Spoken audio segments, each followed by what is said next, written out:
been good though. We're live on Facebook. Apparently we're live on Facebook, but I don't think we are yet. It's a thing where it's like redirecting to Facebook Live page. Here we are now live, I think. Hi. I'm gonna hit play so I can see myself. Yeah. Oh. We're live on Facebook. Yeah. Oh my gosh. What is that? That's us talking. Okay, marvelous.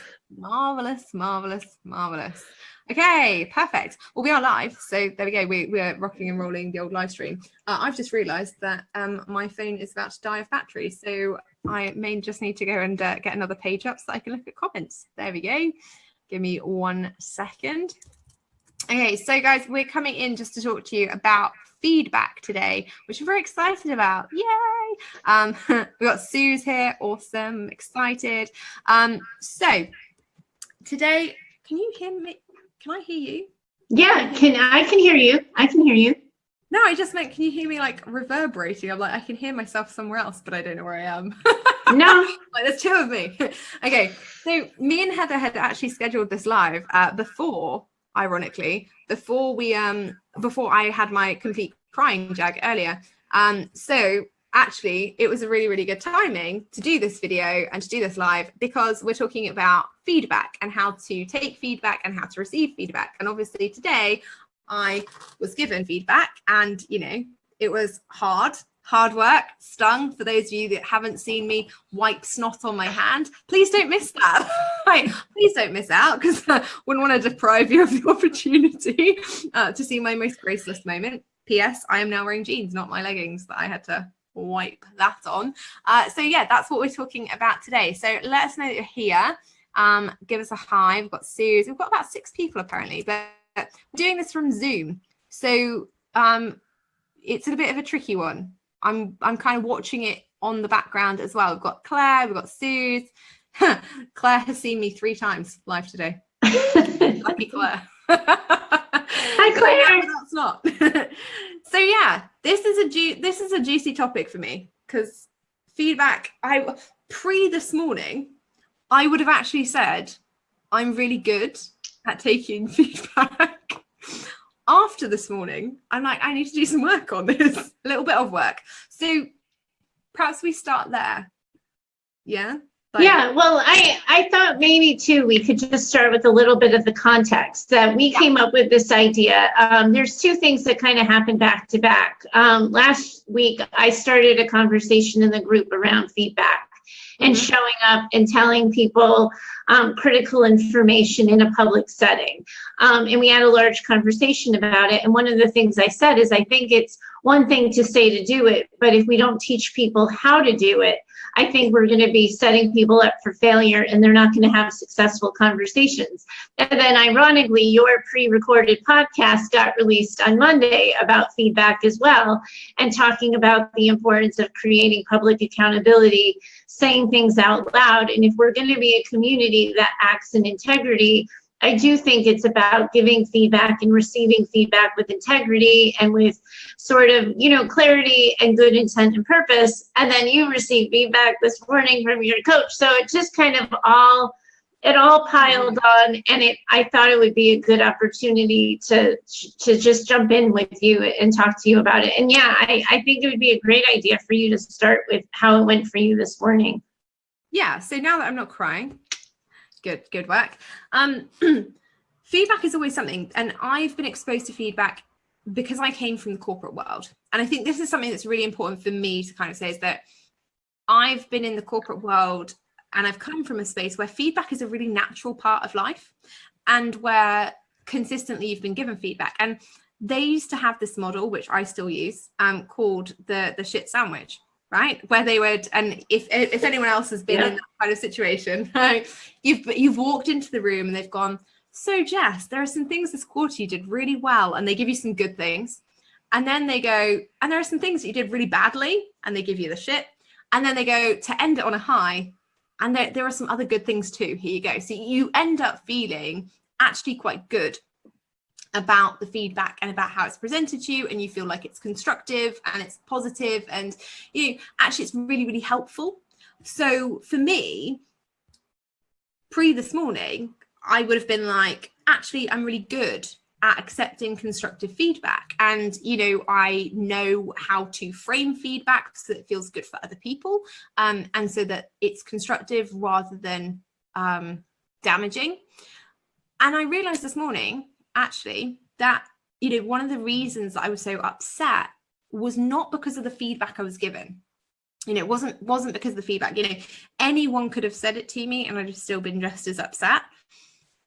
It was because I realized the things that I'd been doing wrong, right? And I wasn't upset because of the feedback. I wasn't upset because of the way it was delivered. I mean, you know, from this moment forward, I'll be honest, I'll say I want a little bit more sugarcoating than that, just to make me feel comfy. But the feedback itself wasn't the issue, right? The things that I had done and the ways that I had, you know, or the ways that I'd taken certain actions and things like that had made me feel bad, you know. And so when I got the feedback and I saw it from the outside perspective, it wasn't feedback's fault, right? It, you know, it wasn't Dan's fault, you know, it was the fact that for whatever reason, my eyes were being open to something that I didn't want to see, you know, that I hadn't wanted to see. And that's the whole point of feedback, right? You also only have to take feeds. And I've always said, you know, the people that I respect and trust ultimately are going to be Sam, my mum, my community, and my coaches, because that's why I'm paying those people. And it's why I'm not paying Sam and my mum, but that would be awkward. But yeah, it's that kind of thing. So you've got to look at where the feedback is coming from and what is triggering you. And that's what really came out of it for me today, was like, oh, actually, I was triggered by that specific feed, and I didn't handle it badly on the call. I was like, okay, cool, got this, thank you very much, bye. But actually, in real life terms, I came away from that conversation feeling like shit, because I was like, oh God, you know, I've got this feedback, now what do I do? Because I kind of felt, oh God, am I just like hanging here? What do I do? Even though, you know, and I hasten to add, even though my coach had been like, look, we'll catch up on Friday. I'm going to go through this. I'm going to go away and do this. And on Friday, we'll catch up and we'll do this. And this is the action. And, you know, that it wasn't like there wasn't a plan in place, but because there wasn't something tangible I could do about it that second, because I was really upset about the feedback that I'd gotten, grammatic, you know, that for me was what kind of sparked the reaction. Does that make sense? It does. And I think one of the things, Jess, to think about here is I don't think you received it poorly just because you got upset. Because I think that one of the reasons why people struggle with critical feedback is they personalize it. But I think that one of the things we have to recognize is when it comes to our businesses and when we're the personal brand for our businesses, it's going to feel personal. It is personal. But your reaction, I sort of align with similar to people when they have a conscience. So like when we go left or right of center, we should feel bad. You know, like when we talked about the theft that happened in your group last week, like people who did that should feel bad, and we shouldn't protect them from that, because that bad feeling is their conscience. It's saying, like, I wasn't true to me. I went left or right of center of who I want to be and how I want to move through the world. So getting emotional is, I think, sometimes for some people a part of that process. I think the fact that you owned accountability, that you recognize that just because it made you feel bad, it was still good feedback, is moving through it with integrity and as a leader. You know, the other part of this is that, like, you know, when people give you feedback. So this weekend, I just did my first live event under my new brand, right? And everybody was super excited, and I got to talk, and I was on the stage for the first time, and I felt really good about it. But what was like felt even better about it was when I asked people for critical feedback. I said, listen, this is my first time doing this kind of speech. Normally I do trainings and I'm teaching people for CEUs. I want to know what I could do better. And when they immediately offered me that, I was psyched, because when somebody takes the time to tell you how you can do better, they're invested in you. They care about you. They want you to do better and they want you to succeed. So when people don't take the time to tell you how you could do better, like that's when you're set up for failure. I had a podcast listener to my podcast send me an email and say to me, I'm about to unsubscribe to your show because you keep apologizing for things that are out of your control, and you have to stop apologizing because it makes you sound small, it makes you sound insecure, and I don't want to get mindset help from somebody who sounds insecure. And I was like, thank you for telling me, because somebody puts a risk out there to give you the feedback, but if I don't know, I can't get better. And I would rather have the opportunity to hear how I am perceived and decide for myself what I want to do with it, rather than lose a subscriber. Like, why would I want that when I have the opportunity to consider the point of view?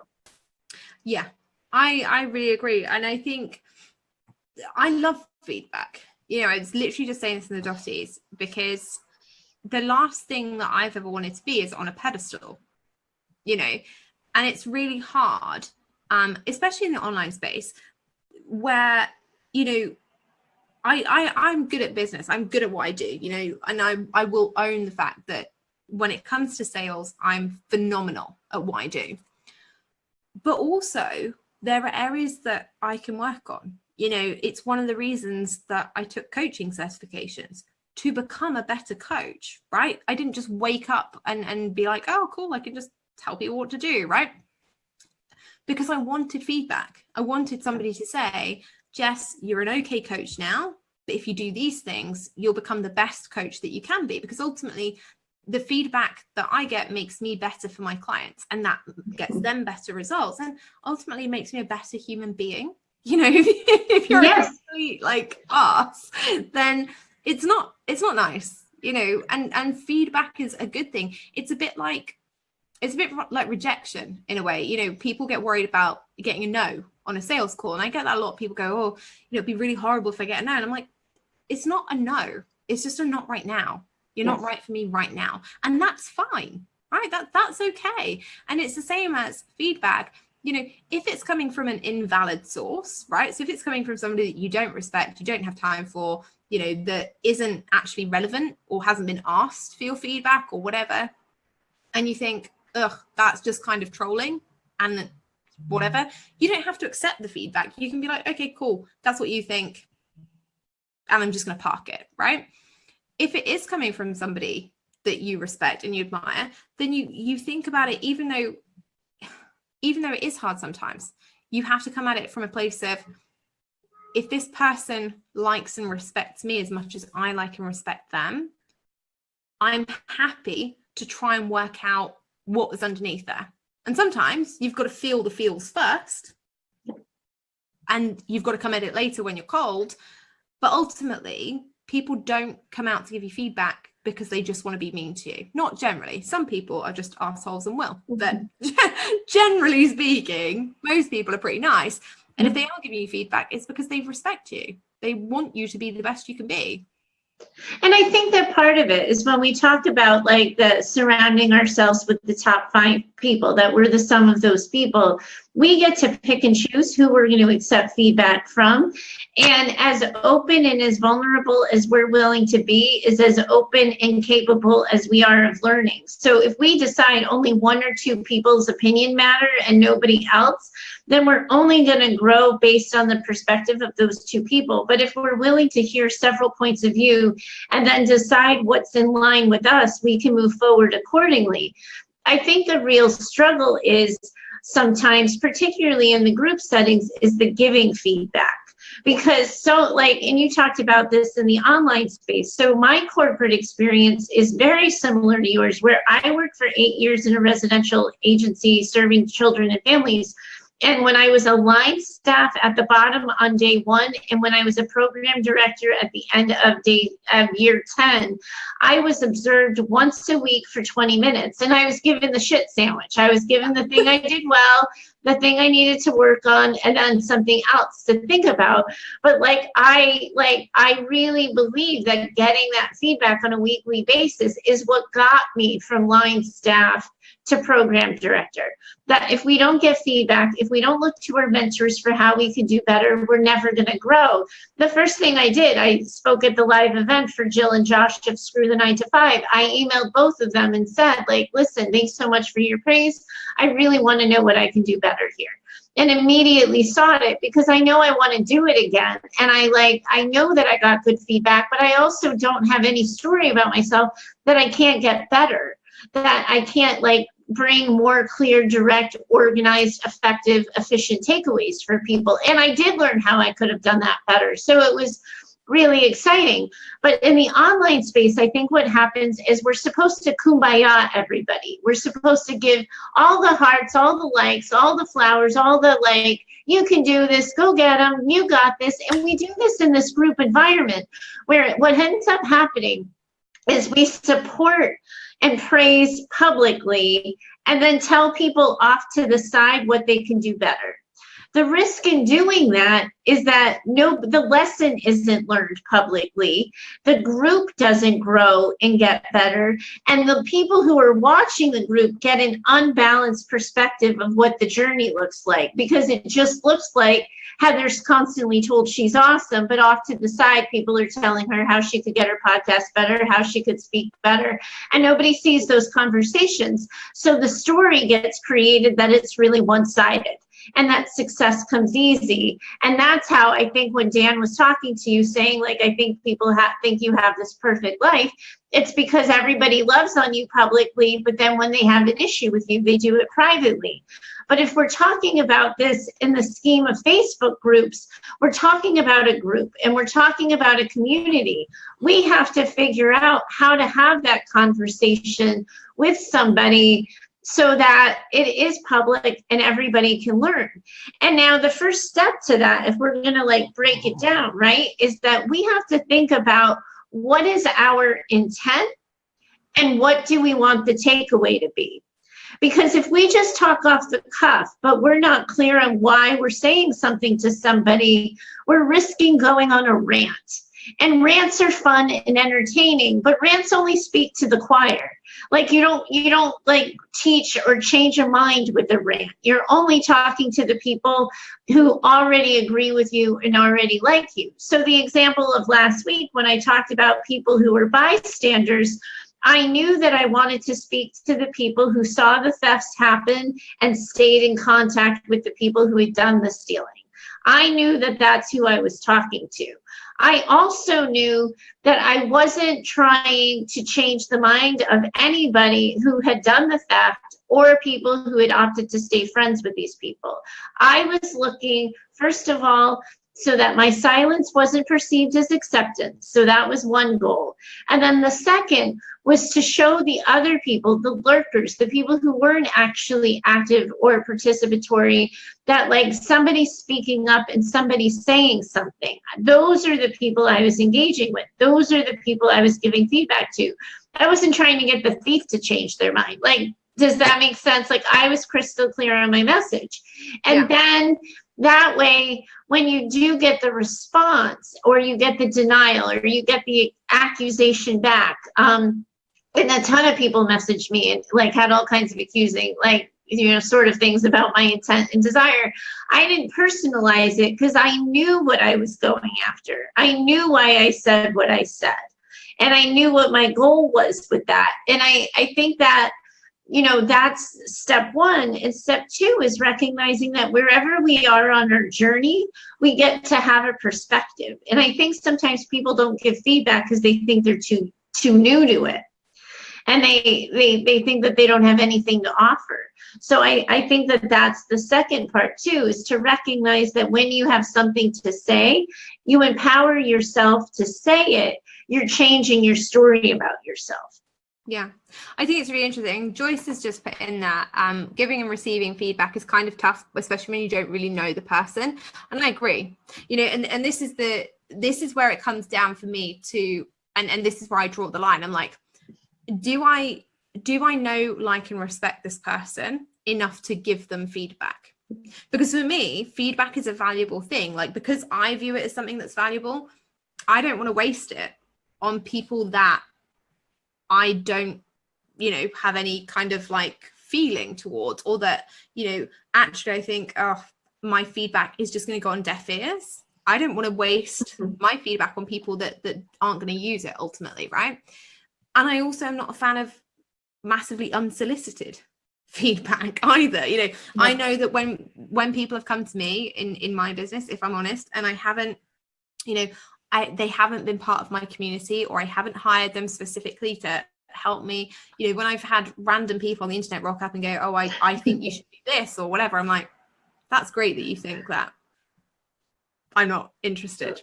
You know, and it's nice. I'm always very polite about it, but that is where I draw my line. So I completely agree. It is really tough to give feedback. Now, I think there are certain scenarios where we do have to, you know, give feedback, and where it might be difficult. You know, for me, leading this group, one of the things that I've had to do over the last year that's been really tricky for me is not just to love what everyone does, and to actually say, hey, how could you make this better? Or, hey, what could you do to, you know, make your audience feel like this? Or, hey, actually, that wasn't cool that you wrote that post in this space because it doesn't fit with what we stand for here.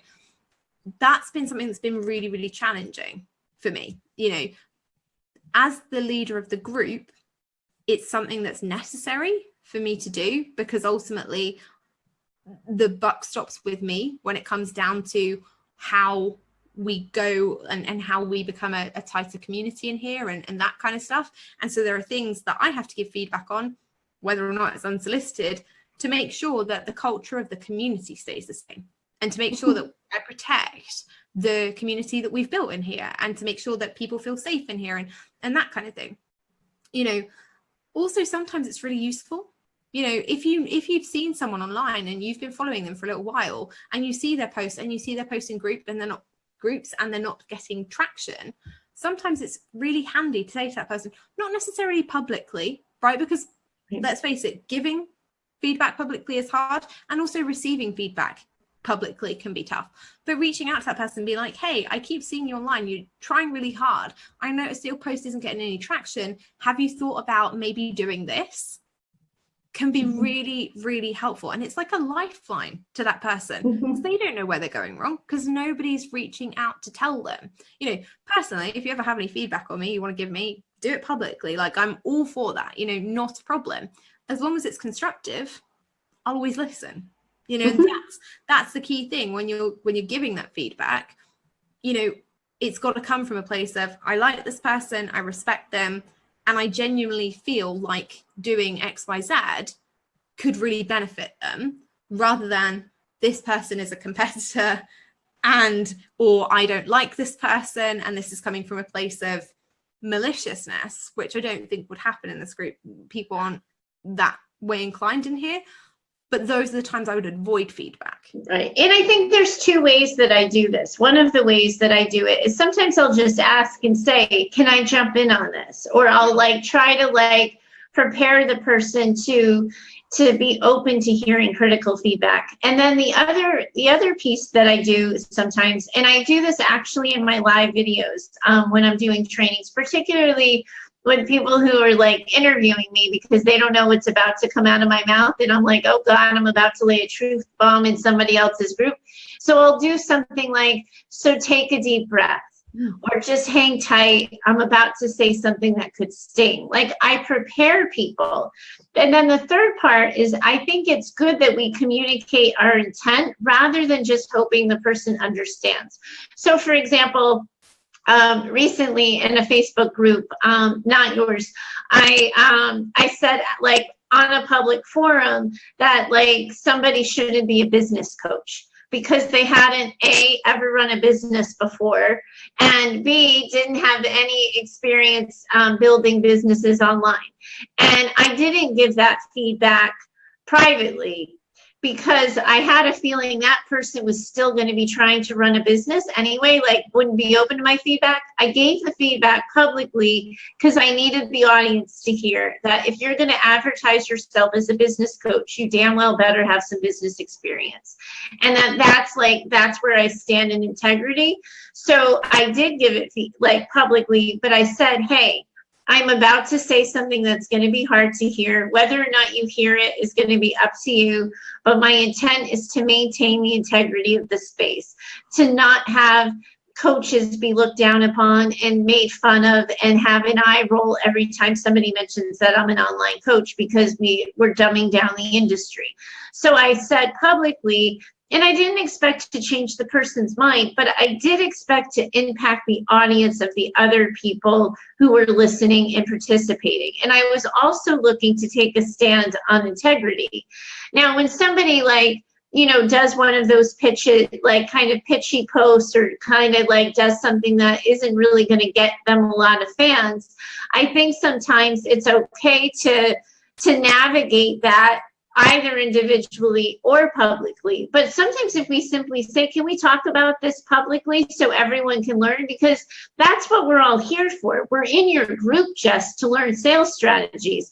So it's not really fair if somebody comes in and posts something and it's not really a good pitch, like that the other 1,900 people don't get to learn simply to spare one person's feelings. Like, we're here to learn, and why should you have to repeat your message like 12 to 24 to 36 to 100 times just to spare feelings, rather than saying, because we're all here to learn and we've all made this mistake, I want to address this publicly. I want to teach a better way.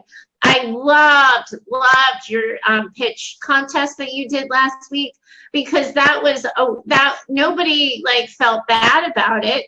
But that was an entire live video you did offering public feedback. You said, this is what you did well. This is why it was attractive to me. This is why I would have bought. And then the other people, by definition, if they didn't win and they didn't get your attention, can now look at that list and go, did my pitch have those things? Did my presentation include that? No, it didn't. Oh, so next time, if I want to earn a free laser call with Jess, I have to show up. But more importantly, if I want to get the sale, I have to do this differently. I think that's where the value is. Yeah. And I think, this doesn't mean that I'm coming after everyone. Just as an aside, I don't have time to give everyone in here feedback personally, because that's ultimately, I have the dotties and a lot of people kind of relying on me for that.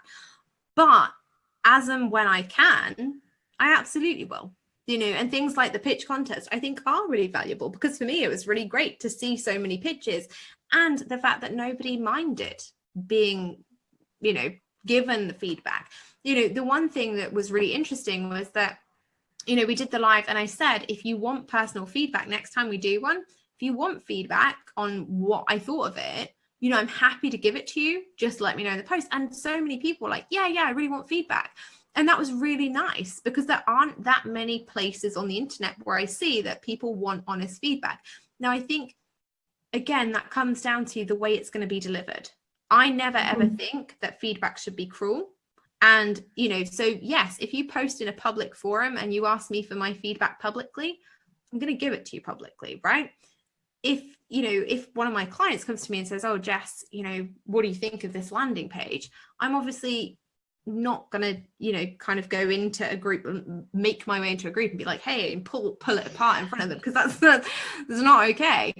But I think, it's about how do you deliver that feedback and being respectful, and that does come down to saying to people, okay, are you okay if I give you my feedback?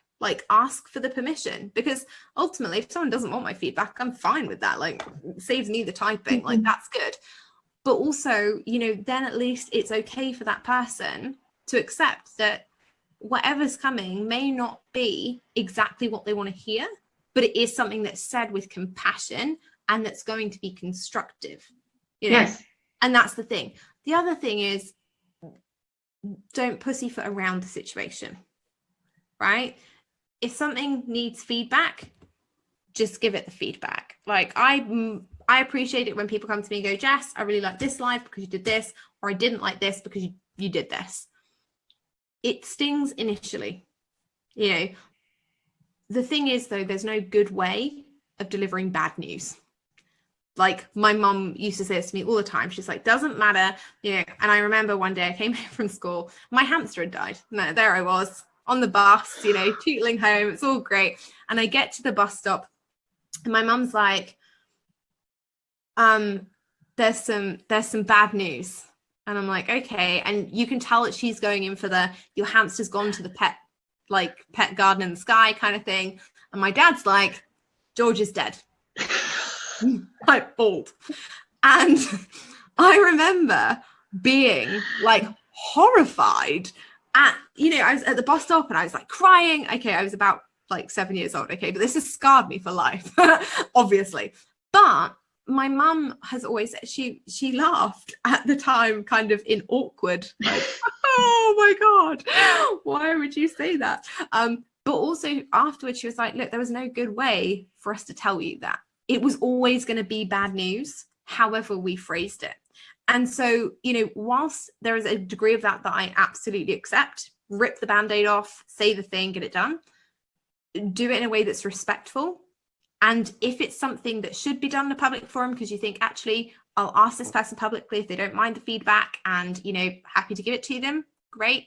And if you think, actually, this is something that potentially would really upset or actually damage that person's business, if it was something I said publicly, that's a feedback for offline. That's a feedback for a message. And that's kind of, hey, I'm going to drop you a message about this, and you take that conversation elsewhere. That's what I want to promote in this group culture wise, right? Public feedback, absolutely. Ask the person if they want it. And if they do, great, go for it. If it's something that you see that you think, actually, that's a conversation that could damage that person or their business or make them feel really awful, if you know that person's particularly sensitive, please take it offline. Please reach out to that person publicly and say, hey, I've got something on this that I think, I want to say, or, I want to raise with you or whatever. I'm going to drop you a message. And that's fine too. Like, feedback doesn't have to be public. Yes, we, when we don't put it publicly, sometimes it can, insinuate that we accept something or something like that. But ultimately, feedback is there to be constructive, not damage. Yes. And that's the really key thing that I want to remind everybody of here. Right. And I would add to that too, just like sort of remember that any person is only capable of hearing 3 negative, critical things and absorbing 3 things to do and takeaway at any point in time. So if you see like, a hot mess scenario where there's so many things that need to be like fixed or taken care of, you really, when you're thinking about the feedback, you want to prioritize your top 3. I try to keep it to 2. Because there's nothing that's that urgent in the online space. When I was doing like social services and kids' lives were at risk and it was a really unsafe situation, I would pile on 3 or 4 if I needed things to change immediately. But we're talking about an online business, and nothing's going to be that critical or important. So think about your audience a little bit too, and think about like, what's the most important piece of feedback? Like, what do you actually want the person to take away? And if you communicate that, but then the other piece to this, which I think is really critical and is harder, it's easier to do in those one-on-one interactions than to do online, but to ask the person to sort of say back what their takeaway is. Excuse me. But to say like, so did you understand, or could you repeat that back? I want to make sure we're on the same page, because what we hear and what is said are often sometimes 2 different things. And a really good way to just eliminate misunderstandings is to say like, so could you just tell me what you heard from me so I can make sure we're on the same page? It sets the interaction up for success. And then the other thing I would add to this is that to be asking for feedback. How many times have we been in a group where someone's asking for feedback and they don't really want to know because it's just a veiled pitch? So then what ends up happening is you get a bunch of yeah, buts. Yeah, I know, but yeah, but. And so like one of the things I would encourage people to remember is when you're doing that, not everyone's going to know that it's a veiled pitch, and people are going to be struggling with not hurting your feelings and giving you the word. Like, they want to help you get better. They're not like in on the like veiled pitch thing. So you want to like think about just not doing that and being sensitive to the fact that when you ask for feedback, even when it's coming from a wholehearted, genuine, authentic place, when somebody gives it back to you and you immediately answer, yeah, but what ends up happening is you're shutting the person down who's giving you the feedback. And that can, like, you want to respect both sides of the coin. We want to respect you for asking for help, but we also want to respect the people who are offering it. Exactly. Awesome. If you guys have any questions, like, feel free to reach out and, you know, ask us or comment or whatever it is that takes your fancy. What I would say is that I think we do well for feedback in the group here. I think we do well at having the hard conversations, and you know, I know that today I'm feeling particularly like crying hangover, but you know what I would say is that absolutely approach people and you know, absolutely always give them the feedback. And if you haven't read the book yet, I know I keep going on about it, but read the book, seriously, it's great. Legacy by James Kerr. It's amazing. He spent a year with the New Zealand All Black team. It's rugby. And they do this amazing thing. So I'm going to spoil the book for you. So basically, now you don't have to read the book. I mean, there are lots of other pages apart from this one, but this is the best one. And he said that the New Zealand All Blacks team, they win pretty much every game they play. Like, they're incredible. They have a whole system behind how they do it. But the one thing I really, really loved was that he gets them to, or he doesn't, but the team manager gets them to sit down after every game they play, and they all sit in a circle. So all of these guys, and some of them are massive, they're like 7 foot and like built, and some of them are like tiny little people like me. And they have to say to all of each other what they think they did well and what they think they didn't do. And so if the kind of like 5 foot, you know, 6 guy has to say to the 7 foot giant, I think you made a bad pass, or I think you made a foul play, he has to say it there to their face in the room. And the reason they do that isn't so that that person can be publicly humiliated or anything like that. It's so that they call it stab them in the belly and never in the back, because they care, because they actually want that person to succeed. They're saying it from the front rather than going to everybody else and saying it to everybody else and out, you know, behind their back, and making that person feel worse, because that person already knows they probably screwed up, right? And I thought that was really powerful. You know, for me, that was a huge takeaway. And I remember thinking, I would really rather somebody came to me and said, hey, Jess, I like you and I respect you, but I didn't like that, and this is why, than go and tell like 50 other people, oh, Jess did this and it was terrible, right? And it's a natural thing, because we don't want to be gossipy. We don't want to be, exactly, Stacey, empowered communication. I love that. You know, nobody wants to be the person who backbites. We're in the online space. We're not in high school, right? Nobody wants to be the person who's going saying mean things behind other people's backs. Nobody wants to be the person who's being on the receiving end of that. And that is why it's so important to give constructive feedback. And it's why it's so important that regardless of whether you do it in a public forum, you ask for permission, hey, can I give you some feedback? Or whether you take it offline and you message that person and say, hey, I just wanted to let you know that I saw this and I thought X, Y, Z. It doesn't matter. The point is, doing it that way means that you don't go around and tell like 20 other people about something that that person may already feel kind of crap about.